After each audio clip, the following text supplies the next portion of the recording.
नमस्कार, मी दिनेश कांजी. आपण बघताय न्यूज डंका.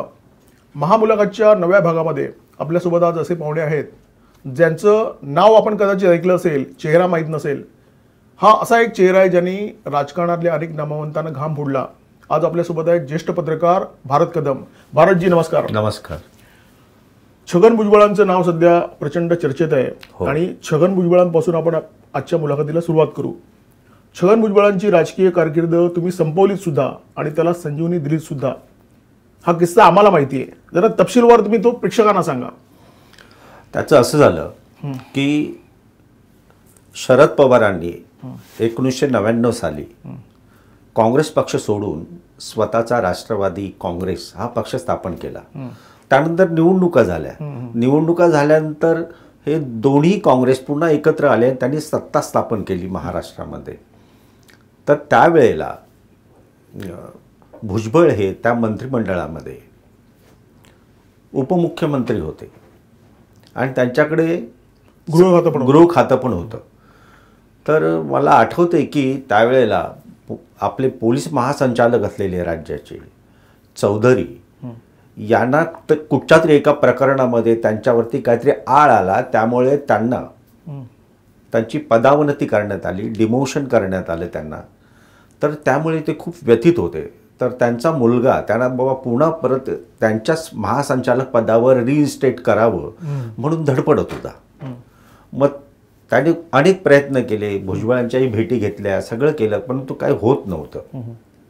अशा वेळेला त्याने मग दुसरा एक मार्ग पत्करला की त्यांनी काय केलं, त्यांच्या मुलाने एक भुजबळ यांचा पुतण्या समीर भुजबळ, मुलगा पंकज भुजबळ यांच्याशी संपर्क साधून त्यांना काही पैशाचं आमिष दाखवलं की बा आम्ही तुम्हाला 25 लाख देऊ वगैरे वगैरे, आणि पुन्हा माझ्या वडिलांना रिइन्स्टेट करा त्या पदावरती, असं चाललं. परंतु त्यात काही गोष्टी पुढे सरकत नव्हत्या.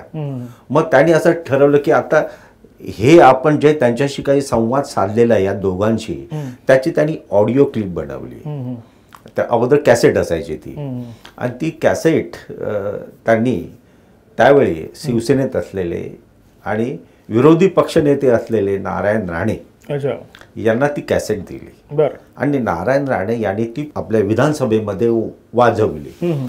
महाराष्ट्राच्या विधानसभेमध्ये एखाद्याच्या भ्रष्टाचारासाठी किंवा पैशाची मागणी किंवा पैशाची लेनदेन असे व्यवहार होत असलेले, तर ते संभाषण असलेली पहिल्यांदाच वाजलेली होती.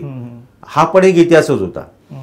त्यामुळे ती ही कॅसेट वाजवल्यानंतर आणि अधिवेशन सुरू होतं आणि त्या काळामध्ये की आता भुजबळांना राजीनामा द्यावा लागणारच होता, कारण ते प्रकरण नवीन होतं आणि ऑडिओ क्लिप वाजवणं विधानसभेमध्ये म्हणजे प्रचंडच होतं. ते फारच मोठं होतं. बरोबर, म्हणजे तो फार मोठा त्यांच्यावरती बालंटच होतं ते. आणि वाजवल्यानंतर दुसऱ्या दिवशी पुन्हा त्या सराफ यांच्या चौधरी आणि सराफे असे दोन्ही अधिकारी असल्यामुळे ते चौधरी यांच्या मुलाने माझ्याशी संपर्क साधला की बाबा मला ही बातमी तुमच्या नवाकाळमध्ये छापून आणायची आहे. तर मी म्हटलं काय बातमी आहे? तर म्हटलं नाही ते मी प्रयत्न करत होतो आणि ते पैसे घेत नव्हते वगैरे. आता मी पण त्यावेळी काय केलं की त्याचा ते माझ्याशी जे काय संभाषण सुरू होतं ते मी टेप केलं, रेकॉर्ड केलं मोबाईलवर, थोडक्यात हां रेकॉर्ड केलं. त्यात मी त्यांना सतत विचारतो की भुजबळांनी पैसे घेतले का? ना पैसे घ्यायला तयार नव्हते ते. म्हणजे आम्ही पोलीसवालेच पैसे खातात का, राजकारणी खात नाहीत का वगैरे वगैरे सगळं तो बोलत होता. त्याच्या मनाची जी काय भडास होती तो सगळं काढत होता. ही सगळी भडास मी दुसऱ्या दिवशी नवाकाळमध्ये छापली. बरं. आणि रविवारी बातमी छापून आली आणि सोमवारी हाऊस होतं. मग भुजबळ अगदी की त्यांना संजीवनी मिळाली की ज्याची कॅसेट आपल्या विरोधात वाजवली गेली तोच सांगतोय की मी पैसे देण्याचा प्रयत्न करतो परंतु ते घेत नव्हते. मग मी त्यांना आणि त्यांच्या मुलाला अडकवण्याचा आणि प्रयत्न केला आणि पुतण्याला अडकवण्याचा प्रयत्न केला, म्हणून मी ती कॅसेट दिली विरोधी पक्षनेत्यांकडे. आणि ती बातमी दुसऱ्या दिवशी आल्यानंतर धमाका झाला असेल, खूप धमाका झाला. आणि भुजबळ वाचले असतील. भुजबळ वाचलेच, नारायणाने खूप वैतागले. मग दुसऱ्या दिवशी सोमवार रविवारी छापून आली बात, दुसऱ्या दिवशी सोमवार. मग भुजबळ तर अनेक चित्रपटामध्ये त्यांनी कामं केलेली आहेत, नाटकांमध्ये ऐतिहासिक नाटकांमध्ये त्यांनी कामं केलेली आहेत. आणि त्यांना ते नाटकी आहेत नाही, त्यांना संभाषण, तो माणूस म्हणजे कलाकार माणूस आहे. बरोबर आहे. म्हणजे सगळ्या दृष्टीने, म्हणजे अगदी तो माणूस म्हणून चांगलाच आहे, पण त्यांच्यात हे गुण सुद्धा ओतप्रत भरलेले आहेत. त्यांनी तो नवा काळ दुसऱ्या दिवशी असा हाऊसमध्ये घेऊन जितमया असं अगदी आविर्भावात अगदी. आणि हे पहा हा पहा पुरावा, मला बदनाम करण्याचं कारस्थान कसं होतं, आणि हे पहा साक्षात नवा काळमध्ये आलेला आहे. आणि हे ज्यांनी लिहिलं ते भारत कदम कोण, हे नारायण राणेंना चांगलंच माहीत आहे. असं म्हणून त्याने ते हे केलं, आणि मग काय सगळं प्रकरण संपलं. पण त्यात भुजबळांना तुमच्याच बातमीने संपवलं. तो किस्सा आपण जरा सांगा मला. तो किस्सा असा आहे, ते तेलगी प्रकरणाचा किस्सा आहे. तेलगी प्रकरणामध्ये भुजबळ त्यावेळेला खूप संकटात आले होते. त्यांच्या नावाची चर्चाच होती. नार्को टेस्ट अहवाल जो आला होता त्यामध्ये मोठमोठ्या नावांची चर्चा होती. काँग्रेसच्या मोठ्या दिल्लीपर्यंतच्या नावांची चर्चा होती. त्यामध्ये भुजबळच्याही नाव घेतल्याचं त्याच्यामध्ये सांगितलेलं होतं. आणि ते खूपच प्रकरण त्यांच्या, आणि ते संजय सिंग नावाचे आमचे पत्रकार मित्र होते, त्यांनी तर नंतर ते खूपच हे केलं होतं. आणि एकदा तर भुजबळांचा तोलही गेला होता. त्यांनी पत्रकार परिषदेत चप्पल काढली होती वगैरे संजय सिंगला मारायला. आम्ही होतो त्यावेळेला. तर अशा प्रकारे ते खूप अडकलेले होते. फक्त एवढंच की त्याने मुंबईतल्या एका बारमध्ये एकाच दिवशी काहीतरी 96 लाख रुपये उडवले असे बारबालांवरती. ती फार मोठी बातमी 3-4 दिवस चालली. बारबाला पण खूप गाजली. तरन्नुम ही नावाची बारबाला खूप गाजली. नंतर तिच्या बंगल्याचे फोटो सगळीकडे झळकले वगैरे, खूप हे झालं.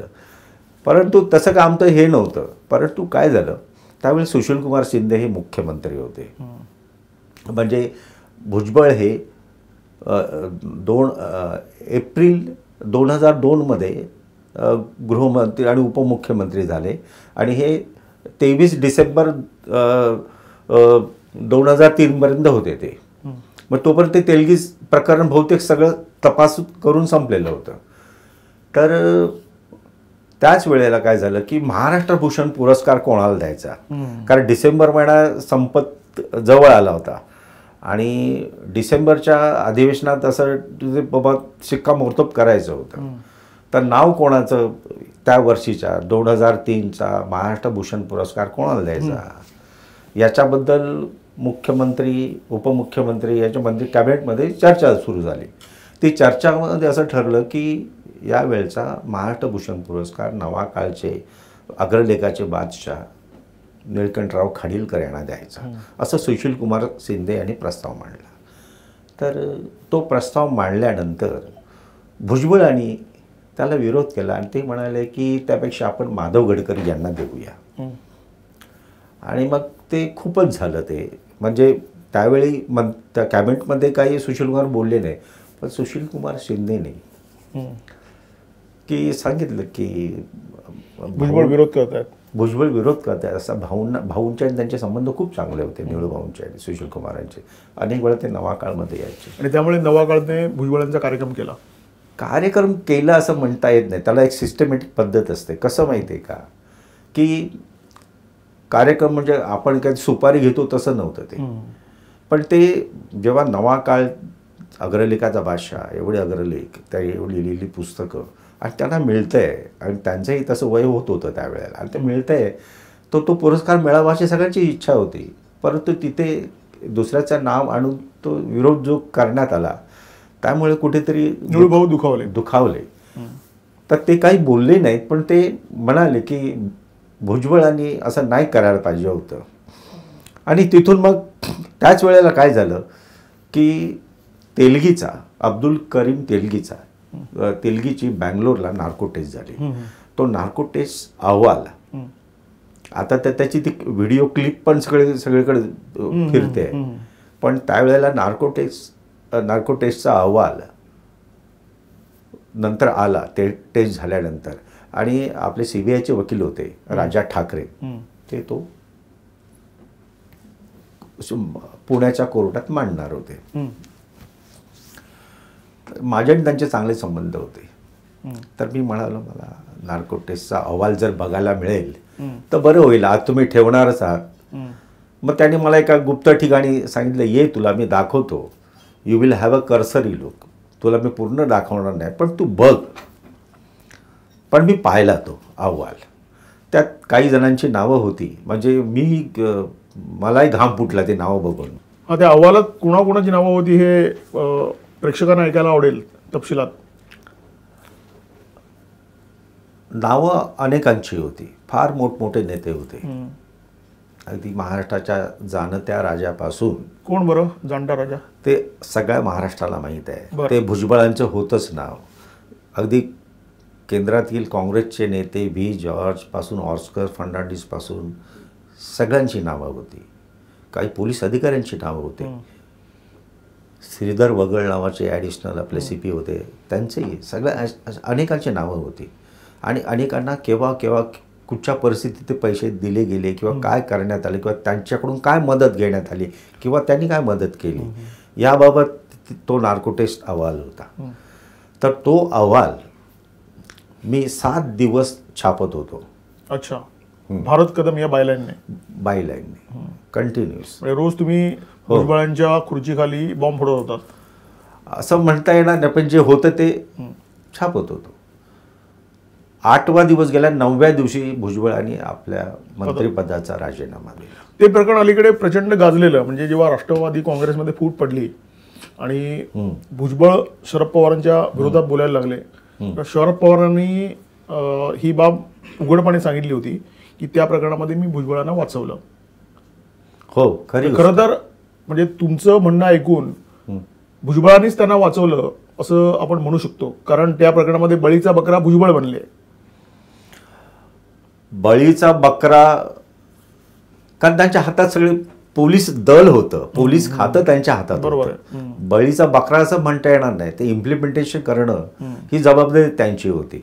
त्यांना त्या पदावर ज्यांनी बसवलं. हा, बरोबर. मला असं म्हणायचंय की ज्या अनेक लोकांची नावं त्या अहवालामध्ये होती त्याच्यामध्ये बळी कोणाचा गेला? फक्त भुजबळांचा. बाकी सगळे सुखरूप सही सलामत बाहेर राहिले. नाही, असं काही पोलीस अधिकारी गेले की नाही, राजकारण्यांबद्दल बोलतोय. राजकारणाबद्दल तेच राहील, बाकीचे सगळे सही सलामत सुटले. एक मंत्री तर नंतर पुन्हा परत महाराष्ट्राचे गृहराज्यमंत्रीही झाले. बर, नाव नाही सांगत त्यांचं, मी विचारत पण नाही, जाऊ दे, कोणाला कशाला अडचणीत आणा. व्यवस्थित नंतर ते प्रकरण विसरलंच गेलं. भुजबळांनी हे केलं नाही. आता ती वेबसिरीज आली त्याच्यामुळे त्या प्रकरणाची पुन्हा एकदा चर्चा झाली आणि त्या वेबसिरीजमध्ये हा सगळा मामला तपशीलवार दाखवलेला आहे. पण त्या वेबसिरीजमध्ये सुद्धा असे अनेक संदर्भ आहेत की ते लोकांच्या समोर कधीच येणं शक्य नाहीये. बरोबर. कारण कशा एक खूप मोठी जी माणसं असतात त्यांच्याशी पंगे घ्यायला अलीकडे कोण बघत नाही, असा विषय येतो. खरी गोष्ट आहे. बरं, अशा खळबळजनक बातम्या तुम्ही अनेकांच्या बद्दल छापल्यात, पण आपण अशा एका बातमीची चर्चा करूया की जी तुम्हाला छापता झाली नाही. म्हणजे ज्या बातमीचा तुम्ही टीजर दाखवलात की उद्या या मंत्र्याच्या बद्दल बातमी ऐका, आणि ते प्रकरण खूप नाजूक होतं आणि दुसऱ्या दिवशी ते छापलंच गेलं नाही. मला त्या मंत्र्याचं नाव घेऊ नका, पण त्या किस्स्याबद्दल आम्हाला सांगा की नेमकं काय झालं होतं. महाराष्ट्राचे खूप लाडकं व्यक्तिमत्व होतं. ते खूप दिसायला खूप सुंदर होतं, हँडसम होते, रुबाबदार मुख्यमंत्री होते महाराष्ट्राचे. त्यांच्याबद्दल अनेक प्रवाद होतेच. परंतु तू एका प्रकरणात एका हॉटेलमध्ये सापडले होते. एक अभिनेत्री होती त्यांच्यासोबत, आणि त्यावेळेला पोलिसांची त्या हॉटेलवरती रेड पडली. दादरमध्ये होतं मला वाटतं. दादरमध्ये. तर अगोदरची 16 जोडपी हात जोडून पोलिसांसमोर आम्हाला माफ करा म्हणून सांगत होते. परंतु 17व्या दरवाजात पोलिसांनी लाथ मारल्याने दरवाजा उघडला. पोलिसांनी लाथ मारणार पोलिसांनी सलाम केला, कारण ते मोठं व्यक्तिमत्व होतं. काही झालं नाही नंतर. पण मला त्या हॉटेलमध्ये काम करणाऱ्या एका वेटरने सांगितलं की आवाज तुम्ही अशी बातमी आहे, त्याला आवाज फोडा. बातमी माझ्याकडे होती आणि त्यावेळेला आमचं नवीनच वर्तमानपत्र होतं आपला वार्ताहर, आणि काहीतरी प्रसिद्धी पाहिजे असते. आपला वार्ताहर नव्हे, मुंबईचं फेर फॉर युअर मुंबईचं फेर नवीनच हे झालेलं होतं. नवीन एक वितरक महाराष्ट्रातील प्रमुख मुरलीधर सिंगोटे यांनी ते काढलेलं होतं. आणि मुंबई चौफेर चालत होतं चांगलं. भाऊ तोरसेकर होते, त्यामुळे ते चालत होतं. मी त्यांचा सहाय्यक. आणि ते भाऊंना मी म्हटलं असं असं आहे. भाऊ तोरसेकर म्हणाले ठीक आहे, आपण चौकट टाकू, उद्या छापू. आणि आम्ही चौकट टाकली, मिलनाला वगैरे वगैरे, मिलनाला तूर वगैरे, आणि झालं. मग ते नंतर ते प्रकरण ते चौकट पोहोचली. शिंगोटेनं फोन केला आणि त्याच्यानंतर ती बातमी छापलीच गेली नाही. पण त्याच्यानंतर मला एकदा ते महाशय, फार मोठा नेता भेटला, म्हणाला अरे आमच्या बाबतीत असं खूप येतं रे, काही होत नाही. लोक 4 दिवस 1-2 दिवस वाचतात, नंतर विसरून जातात, पुन्हा आम्हाला निवडून देतात, आम्ही पुन्हा राजे होतो. तर ह्यात काही अर्थ नसतो. तुम्ही नवाकाळमध्ये बराच काळ होतात आणि त्या काळामध्ये नवाकाळची भयंकर चर्चा होती. म्हणजे अनेकदा नवाकाळमध्ये अशा बातम्या छापून यायच्या की नवाकाळ ब्लॅकने मिळायचा, मला आठवतंय. त्या काळात तुमचा एन्काउंटर स्पेशालिस्ट नावाची एक जमात त्या काळात होती, प्रचंड मोठी, आणि तुमचा खूप त्यांच्याशी चांगला रॅपो होता. चांगला. त्याबद्दल म्हणजे आत्ताचे जे तुरुंगात असलेले एन्काउंटर स्पेशालिस्ट सचिन वाझे यांच्याशी माझा संबंध अगदी 96-97 पासूनच होता, परंतु 98-99ला एकदम दृढ झाला. आणि सचिन वाझे हे तसं बघायला गेलं तर खूप हुशार माणूस होते, अत्यंत कॉम्प्युटर साहेबी आणि टेक्नो साहेबी. कॉम्प्युटर चालवण्यात, संपूर्ण हाताळण्यात त्यांच्यासारखा वाकबगार पोलीस अधिकारी मी पाहिलेला नाही, फार मोठं. मग ते, आणि ते नवाकाळला ते सांगायचेच की बाबा जागा राखून ठेवा, आज एन्काउंटर आहे, 8 कॉलम आपल्याला पाहिजे. मग त्यात सचिन वाझे होते, विजय साळसकर होते, रवींद्र आंग्रे होते, अरुण बोरुडे होते, प्रफुल्ल भोसले होते, दया नायक, ही सगळी मंडळी होती. कारण त्यांना ते लागायचंच. मग त्यांची एक नवाकाळची भाषा ठरलेली. पोलीस आले, मग त्याला इथून 4 गोळ्या झाल्या, तिथून 4, आणि मग तो ढगात गेला वगैरे वगैरे. ही जी नवाकाळची भाषा होती ती लोकांना खूप, आणि लोकांना ते आवडायचं. एवढा मोठा गँगस्टर पोलिसांनी मारला, बरोबर आहे, खूप. आणि पोलीसही त्यावेळेला अगदी हिरो, म्हणजे नायक, म्हणजे पोलीस कमिशनरपेक्षा किंवा DCP पेक्षा त्यांना जास्त ट्रीटमेंट, त्यांचं वलय निर्माण झालं होतं. जसं सुपरस्टारचं, चित्रपटांमधील सुपरस्टारचं जसं वलय निर्माण होतं, त्याप्रमाणे त्यांना एक वलय प्राप्त झालं होतं. मग दया नायक, अब तक 56 वगैरे वगैरे, प्रत्येकाचा एक आपली गिनती वाढवत. एखाद्या एन्काउंटरचा किस्सा तुम्ही सांगा ना. असे खूपसे एन्काउंटर आहे. एखादा म्हणजे जो लक्षात तुमच्या आहे, सिरियस आहे, म्हणजे मी तुम्हाला सांगतो. त्यावेळी युतीचं सरकार होतं, 95-96ला युतीचं सरकार आलेलं होतं. 96-97, 97-98ची असावी, असे वर्ष असावं. अमर नाईक,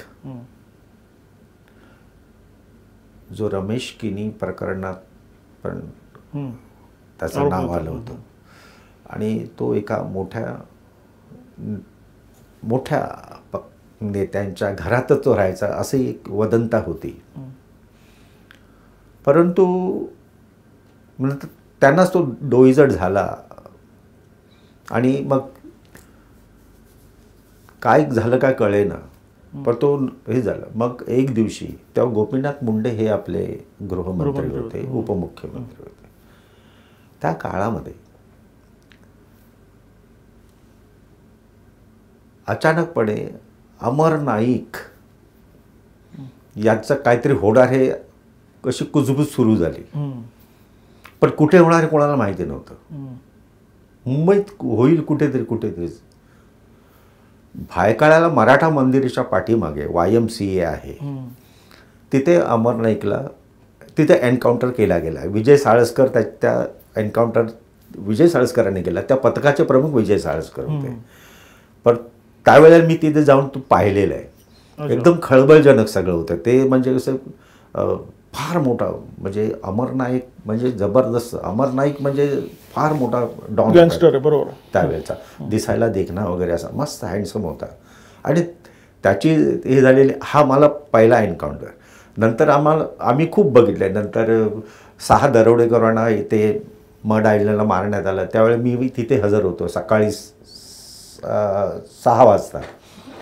मी काही पोलीस अधिकारी सांगायचे की या तुम्ही आज आहे म्हणून.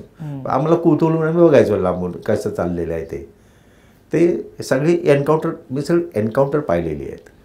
तर सचिन वाजे यांनी फारशी काय एन्काउंटर केलेली नाही आहे, परंतु तो मास्टर माइंड असायचा. सगळं पुरावे गोळा करण्यामध्ये एखाद्या गुन्ह्यामध्ये ते प्रवीण होते.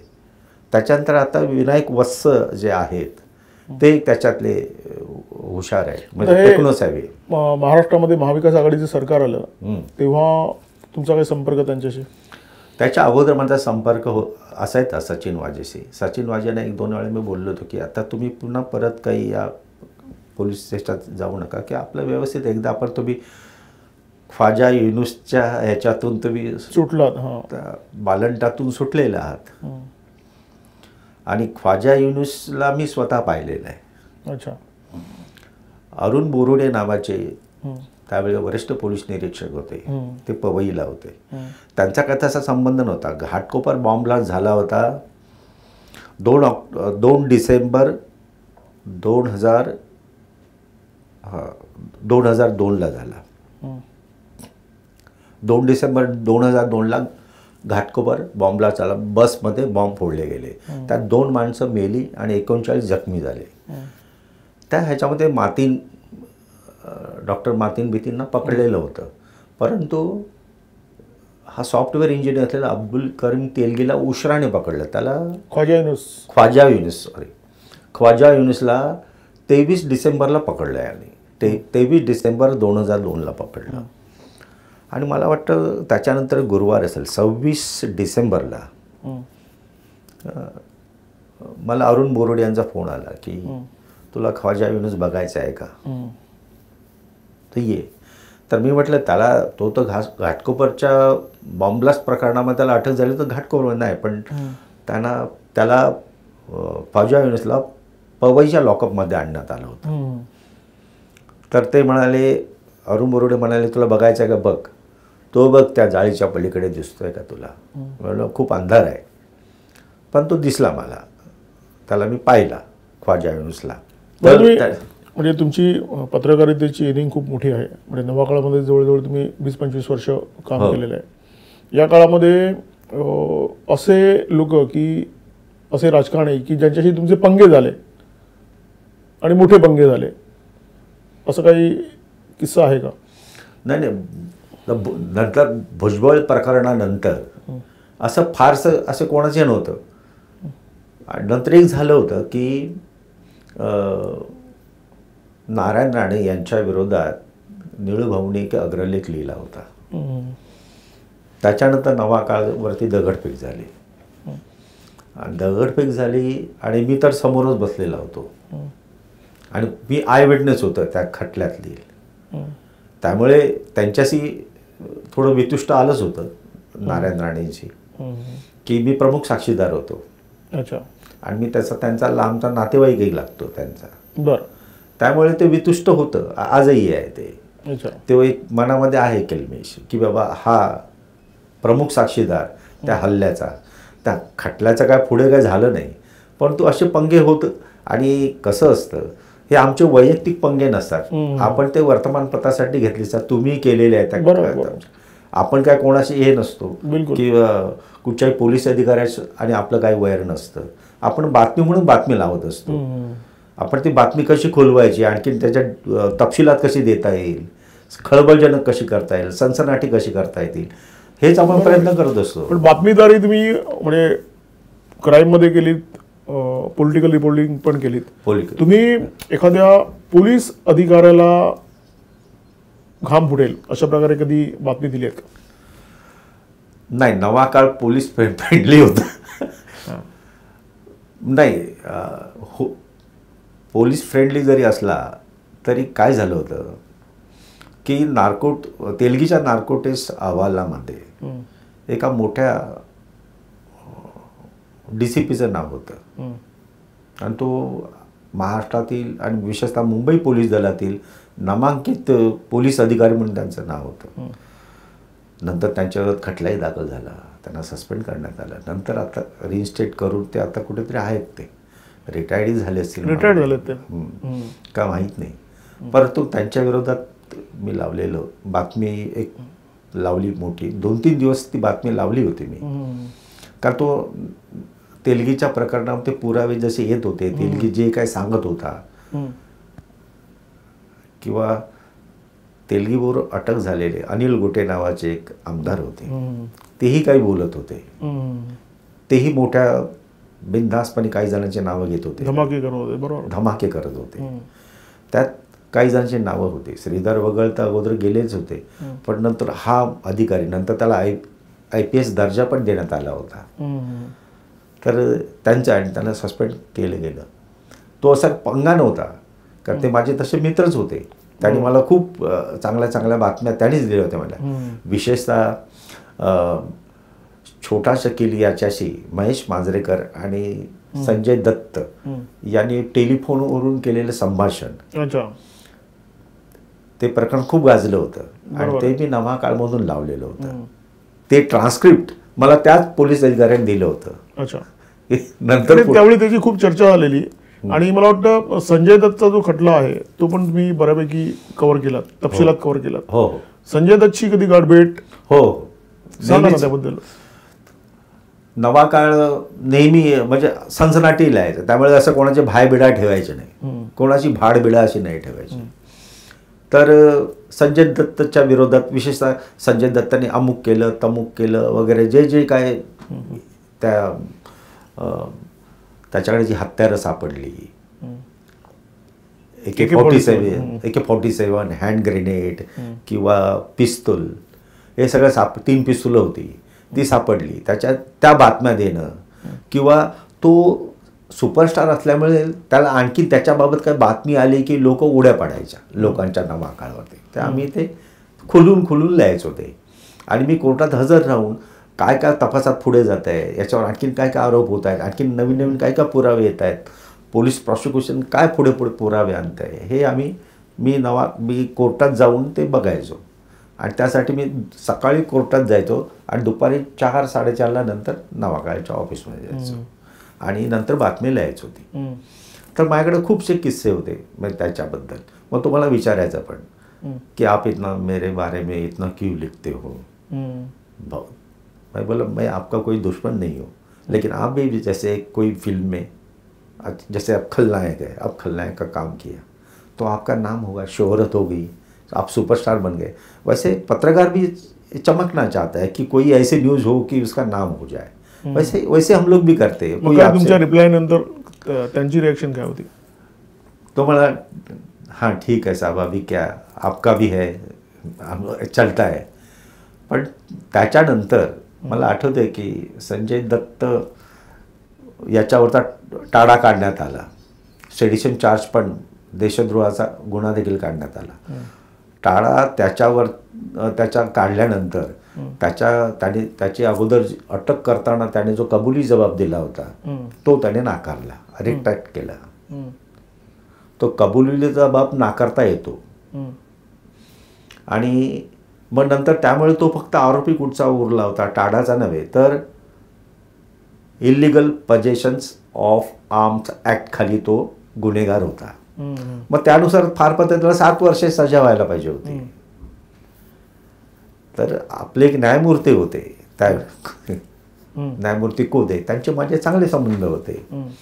त्यांच्याशी मी खाजगी तसे वादविवाद घालायचो की तुम्ही ह्याला कशी काय सजा देता. ह्याने काय प्रूव्ह करू शकलेलं नाही प्रॉसिक्युशन. त्यांच्याकडे AK-47 होते, त्याच्यात काहीच आपण त्याचा पुरावा काहीच मिळालेला नाही. फक्त एक सळी आणून दिलेली होती रॅमरॉड. ती सळी म्हणजे AK-47ची पार्ट अँड पार्सल आहे असं कोर्टात सांगण्यात आलं. त्याचबरोबर हँड ग्रेनेड तर अबू सालेमने दुसऱ्या दिवशी सगळे पुन्हा परत नेलेले होते संजय दत्तच्या बंगल्यातून. पुरा पिस्तूल जी होती ती एका विधवा मुस्लिम बाईकडे होती. ती त्यापैकी ती विल्हेवाट लावलेली होती, मरीन ड्राईव्हच्या समुद्रात फेकलेली होती. पण पोलिसांनी ती रिट्रीव्ह नाही केली, ती मिळवली नाही किंवा पाणबुड्याने उडी मारून ती शोधली वगैरे आणि आणून इथे कोर्टासमोर ती पुरावा म्हणून दिली, असं काही झालेलं नाही. पुन्हा जी AK-47 होती ती वितळवली असं संजय दत्तवरती आरोप होता. परंतु केर्सी अदाजेनिया म्हणून ज्याची जी फाउंड्री होती त्याच्यामध्ये ते वितळवली गेली होती असा पोलिसांचा आरोप होता. तो केर्सी अदाजेनियाने नंतर सुद्धा आपली स्टेटमेंट रिट्रॅक्ट, कबुली जबाब रिट्रॅक्ट केला. म्हणजे माझ्याकडे असं काहीच नाही आणि तसा काही पुरावाही सापडला नाही. आणि ती एक सळी फक्त ती आणून पोलिसांनी ठेवलेली होती की ही ती वितळवलेल्या AK-47ची हा पुरा पार्ट अँड पार्सल, त्याचा एक भाग, तो म्हणजे ही सळी. तुमच्या संपूर्ण करिअरमध्ये अशी एखादी घटना की जी तुमच्या मनावर कोरली गेली आहे, जी विसरता येत नाही? नाही, म्हणजे अशा खूपशा घटना आहेत मनावर कोरल्या गेलेल्या, खूपशा. एखादी सांगा महत्वाची. मी जसा मी क्राईम करत होतो, पॉलिटिक्स, राजकीयही वार्ताहर होतो, मंत्रालय कव्हर करायचो, अधिवेशनं कव्हर करायचो, त्याचप्रमाणे मी चित्रपटांवरती लिहायचो. अच्छा. मी खूप जणांच्या मुलाखती घेतलेल्या आहेत. मी नौशाची मुलाखत घेतलेली आहे, बरं. मी नादिराची मुलाखत घेतलेली आहे, दिलीप कुमारची घेतली आहे, बरं. अशा सगळ्यांच्या मुलाखती घेतलेल्या आहेत मी. बरोबर. तर मला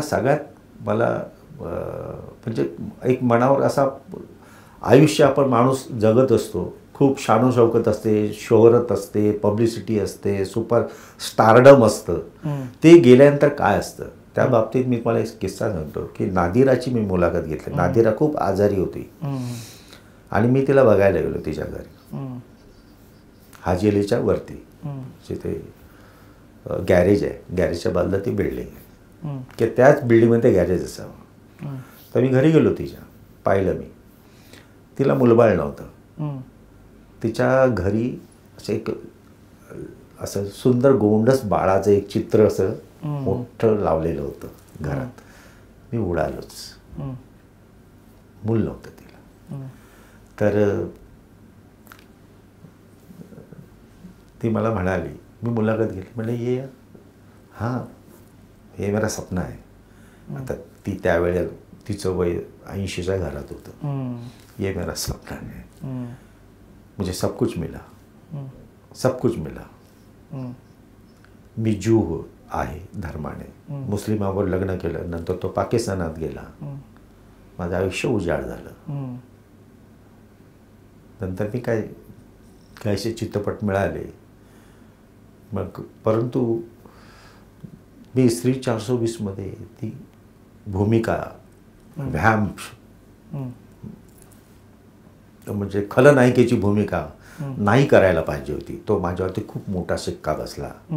पण राज कपूरच्या प्रेमाखातर मी केली ती, असं त्याने सांगितलं. पण त्या असं म्हणाल्या की माझ्याकडे सगळं आहे, आज हा मोठा फ्लॅट आहे, सगळं आहे, माझे भाऊ इस्रायलमध्ये सेटल झालेले आहेत, ते तिला आर्मीमध्ये काम करतात, इथे कोण केव्हा तरी फोन करतात. मी तशी एकाकी आहे, सगळं काही मला मिळालं, स्टारडम मिळालं, सगळं मिळालं, पण आता माझं कोणी नाही. तर हा फ्लॅट तरी, माझी खूप इच्छा होती की मी दुसरं लग्न करावं आणि मला मूल व्हावं, पण ते माझं स्वप्न केव्हाही पूर्ण झालेलं. मी प्रयत्न नाही केले असं नाही, केले पण नाही झालं. तर ना ते मला एकदम कसं वाटलं की काय आपण जे सामान्य माणसं ते एक चकाचौंध बघतो, पण ही माणसं किती दुःखी आहेत. ती म्हणाली की आता हा फ्लॅट जो आहे माझा, तो मी माझ्या भावांना सांगणार आहे की मी मेल्यानंतर तुम्ही हा घ्या म्हणून, कोणीतरी दोघांपैकी एकाने घ्या. आणि मी ती मुलाखत घेतली. पण मला ते हे झालं, विशेषतः त्या लहान गोंडस बाळाचं चित्र बघून ना मी उडालोच. आपला बाळकृष्ण असावा असा ते चित्र होतं, सुंदर रांगतोय असा. एवढंच मी, म्हणजे मला हे झालं की तो खूप प्रसंग माझ्यावर कोरला गेला मनावरती. नंतर तिला मी हॉस्पिटलमध्येही बघायला गेलो, भाटिया हॉस्पिटलमध्ये ठेवलेलं होतं शेवटचे तिचे दिवस जे होते. मी जायचो भेटायला तिला, पण ते बोलण्याच्या अवस्थेत नंतर नव्हती. अच्छा. पण तो बाकी मी सगळ्यांच्या घेतला, पण ही भेट होती ना नादिराची, ती माझ्या हृदयावर अशी कोरली गेलेली आहे की तुमच्याकडे पैसा येतो जातो, सगळं प्रसिद्धी येते, स्टारडम येतं, ते सगळं निघून जातं आणि शेवटी तुम्ही ज्या वेळा म्हातारपणी तुम्हाला मुलं बाळं नसतील, कोणी, तुम्ही एकटे असता, आपलं कोणीच नसतं, तुमची सेवा करायला नोकर चाकर असतात, सगळं असतं, पण तुमचं स्वतःचं कोणी नसतं, आपला माणूस कोण नसतो आपला. आणि नादिराच्या बाबतीत काय होतं की तिचे भाऊ इस्रायल स्वतंत्र झाले, ते इस्रायलमध्ये सेटल झाले होते, त्यामुळे तिचे नातेवाईकही इथे कोणी नव्हते. बरोबर आहे. मग आपलं असं म्हणून कोण म्हणावं असं तिचं कोणी नव्हतं ना, तिच्या धर्माचं कोणी होतं इथे, तिचं स्वतःचं. तर ते माझ्या मनावर तो प्रसंग ना खूप कोरला गेला, ती मुलाखत खूप कोरली गेली. नंतर मी नौशादची मुलाखत घेतली, सगळं घेतलं, त्यांना मी काही असे खटकणारे प्रश्न विचारले, असे काही, तर त्यांनी ती उत्तरं दिली. मी त्यांना एवढे विचारलं होतं की तुम्ही देवानंद आणि सुरैयाचं लग्न होणार होतं, ते तुम्ही का मोडलं, का तुमचंही तिच्यावर प्रेम होतं असं मी ऐकलं, खरी गोष्ट आहे का सुरैयावरती? तर ते म्हणाले नाही नाही, ये सब बकवास आहे, ये बातें बनाई गई थी, उठाई गई थी, वगैरे वगैरे. म्हणजे अशाही मुलाखती मी घेतलेल्या आहेत. अच्छा, म्हणजे हा तुमचा एक वेगळा रंग आहे. वेगळा. बरं, मला सांगा, तुम्ही नवा काळामध्ये ज्या काळामध्ये होतात त्या काळामध्ये शिवसेना प्रमुख बाळासाहेब ठाकरे सुद्धा खूप फॉर्मात होते. हो ना. त्यांची कधी गाठभेट, हो, त्यांच्याबरोबर कधी गप्पा वगैरे मारण्याचा योग? चांगलाच. सांगा ना. याचं कारण असं बघा, माझे वडील शिवसेनेचे 12 वर्ष शाखा प्रमुख होते भांडूपचे, नंतर विभाग प्रमुख होते, ते होतेच.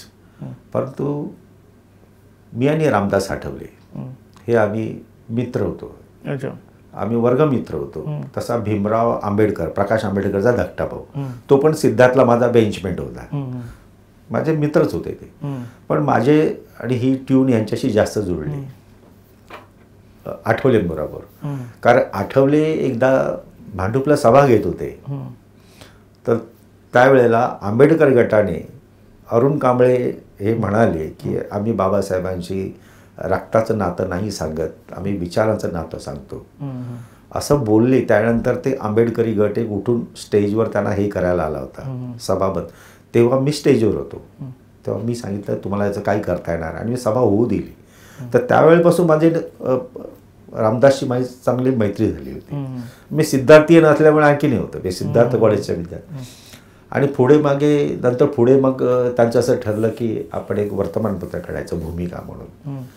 आणि मी तुम्हाला आठवत असेल की मी नामांतर झालंच पाहिजे म्हणून मी तुरुंगातही गेलेलो आहे.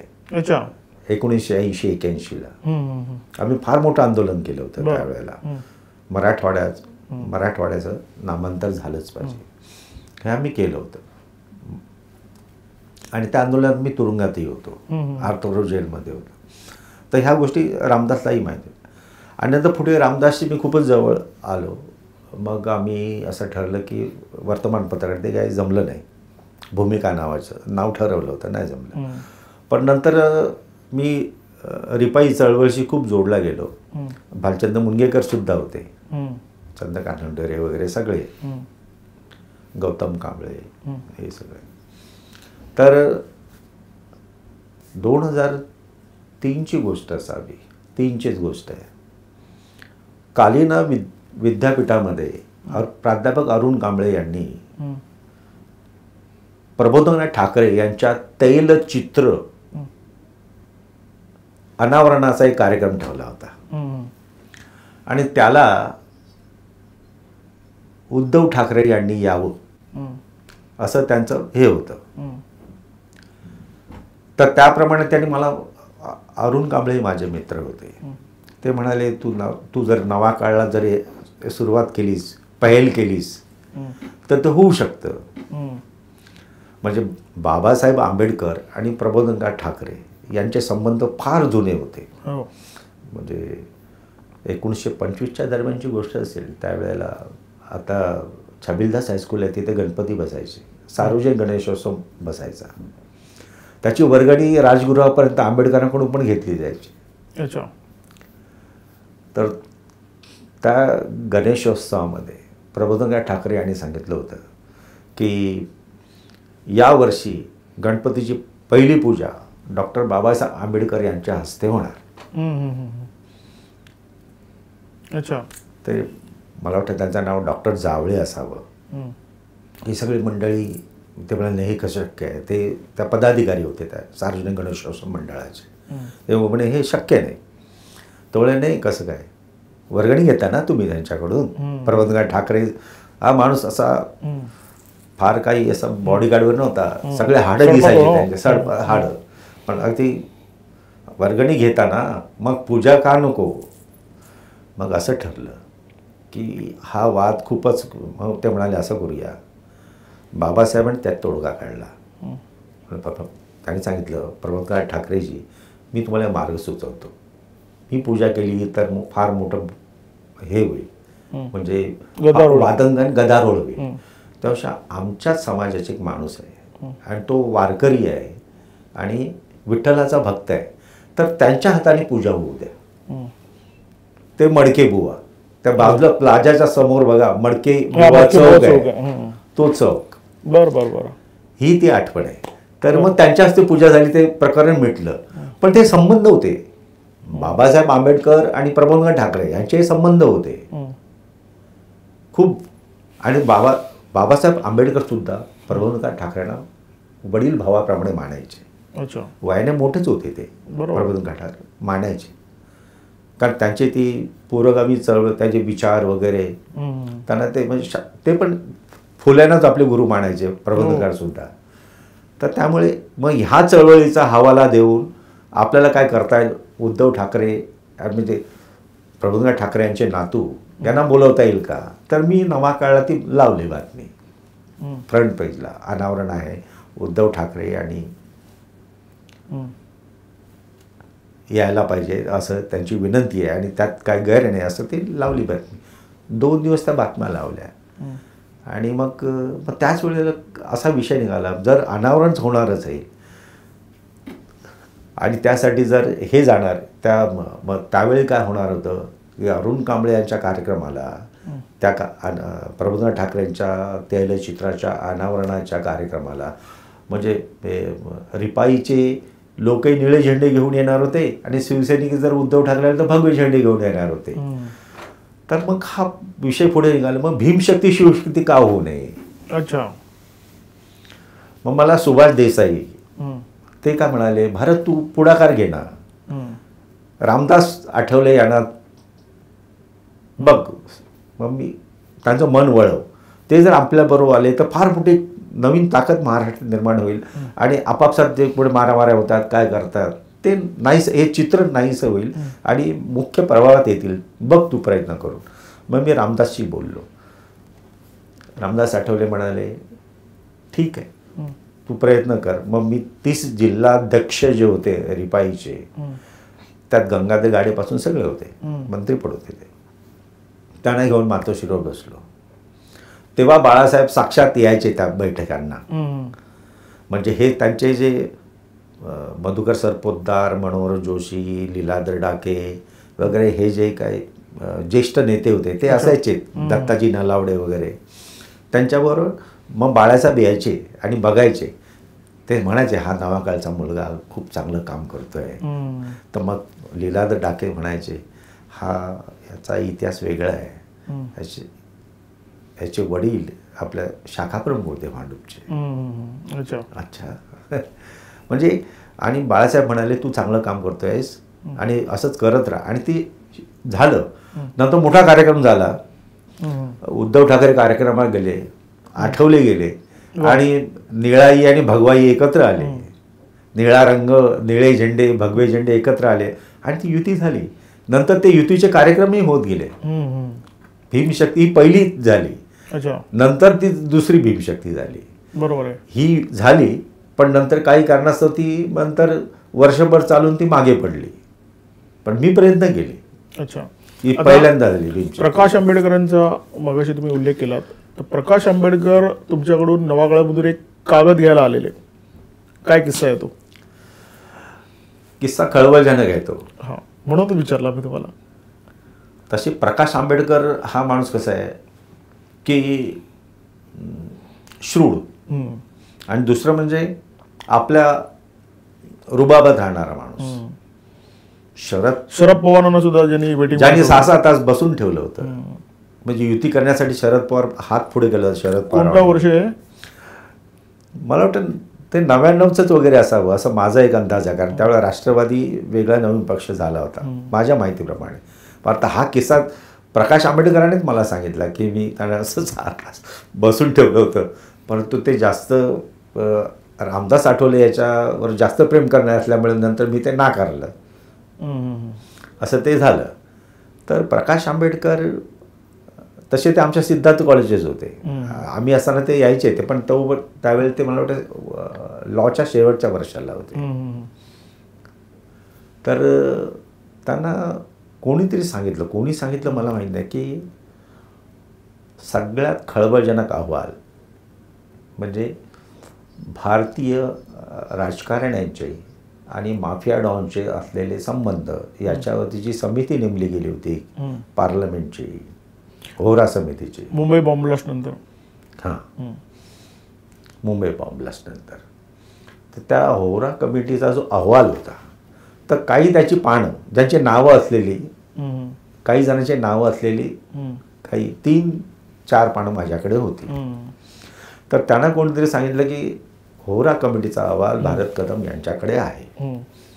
तसा हा माणूस दुसऱ्याच्याकडे उठून जाणारा नाही. किंवा लोक त्यांच्या राजगृहावर जायचे किंवा त्यांचे 5 लेनमध्ये जे कार्यालय आहे तिथे जायचे, पण हा माणूस जाणारा नाही कोणा.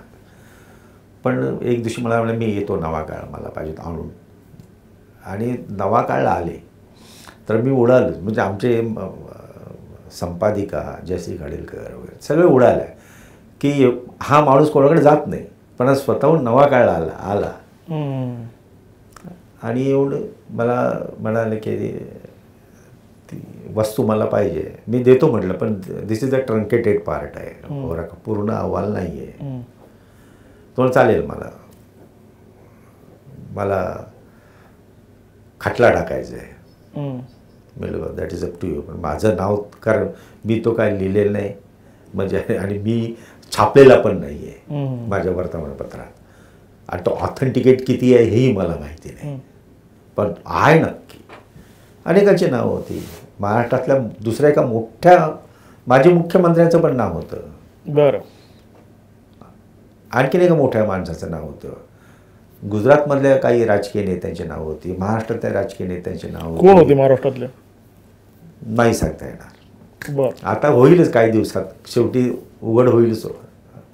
फार म्हणजे अगदी गुजरातचे फार मोठे काँग्रेसचे नेते होते. त्यांनी त्या अहवालाचं पुढे काही केलं का? नाही केलं. काही आता मी बघतोय की शरद पवारांशी आणि त्यांचे काही बैठकाही झाल्या असं मी ऐकतोय. मला ऐकून बरं वाटलं आणि बघूनही बरं वाटलं की चला कुठे होत आहे. पण तुम्हाला ते दिवस आठवले. शरद पवारांची इच्छा फायनली आता पूर्ण होणार असं दिसतंय, म्हणजे आंबेडकरांबरोबर आघाडी करणार. हो, आता पूर्ण होईल. पण माणसं काळानुरूप बदलतात. हे या पत्रकारातून मला एकच बघायला मिळालं की कालचे जे असलेले शत्रू नंतर मित्र होतात. मी अक्षरशः मी पाहिलेलं आहे की नारायण राणे आणि छगन भुजबळ एकमेकाचं तोंड बघत नव्हते. नंतर एकाच मंत्रिमंडळात आल्यानंतर ते चांगलं बोलायचे. त्यामुळे मला पण आश्चर्य वाटायला लागलं. म्हणजे त्या प्रकरणामध्ये मी म्हणतोय, भुजबळांच्या त्या प्रकरणामध्ये, त्या कॅसेटच्या प्रकरणामध्ये, नंतर हेच नारायण राणे काँग्रेसमध्ये गेले. शिवसेना परिवर्तन होतं नियम आहे. आणि नंतर दोघेही एकाच काँग्रेस राष्ट्रवादीच्या मंत्रिमंडळात मंत्री. ते दोघांना मी पाहिलेलं आहे गोड बोलताना. तर मी म्हटलं आम्हीच दुश्मन होतो पत्रकार अशा बातम्या वगैरे छापून. बरोबर. आणि हे पाहिलेलं आहे. म्हणजे आश्चर्य वाटतं की असं म्हणजे होतं. पण भारतजी, मागासपासून आपण बराच वेळ बोलतोय आणि तुम्ही खूप छान किस्से सांगितले. मला वाटतं आणि 2 तास आपण बोललो तरी ते किस्से संपणार नाहीत, कारण तुमच्याकडे किस्स्यांचा खजिना आहे. तुम्ही न्यूजडंकाच्या स्टुडिओमध्ये आलात आणि छान गप्पा मारल्यात, त्यासाठी मनापासून धन्यवाद. नमस्कार. धन्यवाद मला बोलवल्याबद्दल. आमचा व्हिडिओ जास्तीत जास्त लाईक करा, शेअर करा आणि आमचे यूट्यूब चॅनल सबस्क्राईब करा. धन्यवाद.